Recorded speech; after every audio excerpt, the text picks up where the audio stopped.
स्वामी जी, वर्तमान समय में सब हर कोई ब्राह्मणेतर होकर गुरु बनना चाह रहा है और अब सबको अपना शिष्य बनाना चाह रहा है।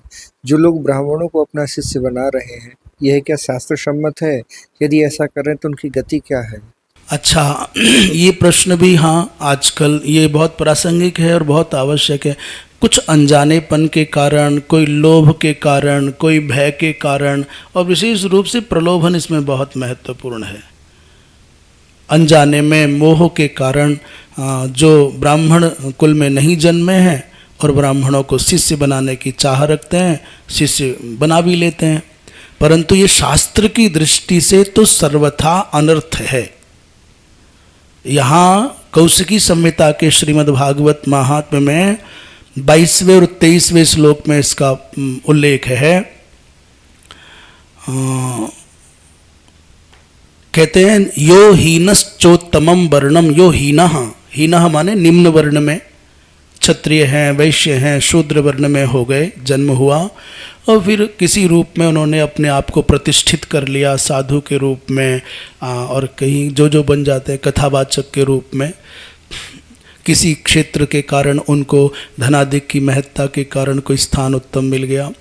तो यो हीनः अर्थात हीने वर्णे जातः, परंतु उत्तमम वर्णम, उत्तम वर्ण को शिष्यत्वे विनियोजयेत, शिष्य बनाता है, स शूकर मुखम याति ताड्यमानो यमानुगैहि, उस शूकर मुख नाम के नरक में गिरता है। अभी तो नहीं पता चलता, कर्म करते समय तो नहीं पता चलता। हम सनातन धर्मी इन नेत्रों से नहीं देख करके जानते हैं, हम शास्त्र के द्वारा देखते हैं, जानते हैं।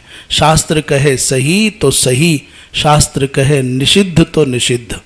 उचित अनुचित का निर्णय, विधि निषेध का निर्णय, शुद्ध अशुद्ध का निर्णय, पुण्य पाप का निर्णय, ये शास्त्र के आश्रित है, हमारी बुद्धि हमारे मन के आश्रित नहीं है। तो जो हीन वर्ण में उत्पन्न होकर के भी अपने किसी अभिमान के कारण, अहंकार के कारण ब्राह्मण आदि को, श्रेष्ठ वर्ण वालों को जो शिष्य बनाता है, वो शूकर मुख नामक नरक में गिराया जाता है और ताड्यमानो यमानुगैहि, अर्थात यमदूतों के द्वारा प्रताड़ित होता हुआ बहुत वर्षों तक नरक यातनाओं को भोग करके फिर शौकरीम गार्दवीम योनिम बहुशो बाप वैशज, फिर सूकर की योनि में जाता है, गर्दभ की योनि में जाता है, अनेक प्रकार से इन योनियों के दुखों को भोग करके चांडाल जाति में उत्पन्न हो जाता है। इस प्रकार तो अर्थात कहने का आशय है, भैया आप किसी भी परिस्थिति में आज इस अवस्था में हैं कि ब्राह्मण आपके यहाँ आ जाते हैं शिष्यादिक बनने के लिए, आप वैश्य वर्ण के हैं तो क्षत्रिय वर्ण के व्यक्ति को शिष्य ना बनाएं, ब्राह्मण को तो किसी भी हालात में ना बनाएं, नहीं बनाना चाहिए और ब्राह्मण को बनना भी नहीं चाहिए। जो ब्राह्मण ऐसा करता है वो स्वयं नष्ट हो जाता है, वो ये सावधान रहना चाहिए। नारायण।